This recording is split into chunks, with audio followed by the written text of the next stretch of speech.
Good evening. This is Panorama News. I'm Ayman Salah. First, we start with the first item. President Fattah AlSissi received visiting Romanian counterpart Klaus Iohannis at AlSissi Presidential Palace on Wednesday, where they held summit talks on a number of regional and international files. Following their meeting, the two heads of state held a joint press conference. President Abdel AlSissi received visiting Romanian counterpart Klaus Iohannis at AlSissi Presidential Palace on Wednesday, where they held summit talks on a number of regional and international files. Following their meeting, the two leaders held a joint press conference during which President AlSissi welcomed the Romanian president and he praised the friendly relations binding the two nations. The president reiterated that the talks tackled means of boosting joint cooperation in fields of energy, tourism and investment.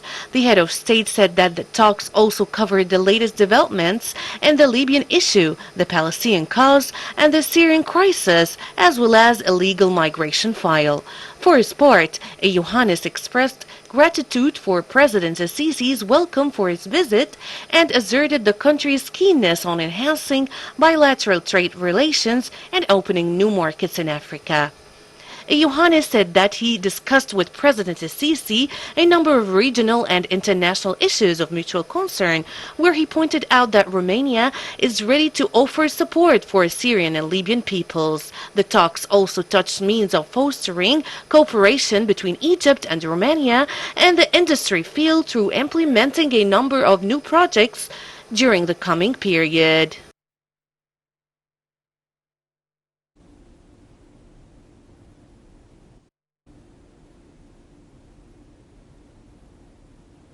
Also on Wednesday, the President issued a decree appointing Major General Osman as the Armed Forces Chief of Staff. This came in an announcement made by the presidential spokesman, Bassem Radi.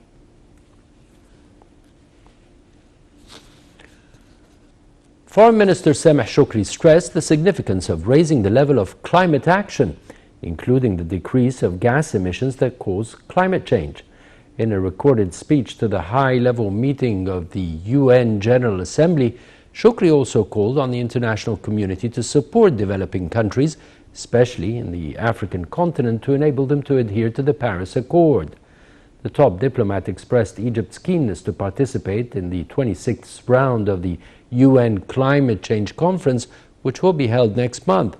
He stressed the significance of the upcoming meeting to reach settlements for outstanding issues since the previous meeting, and means of providing international funding to confront climate change repercussions.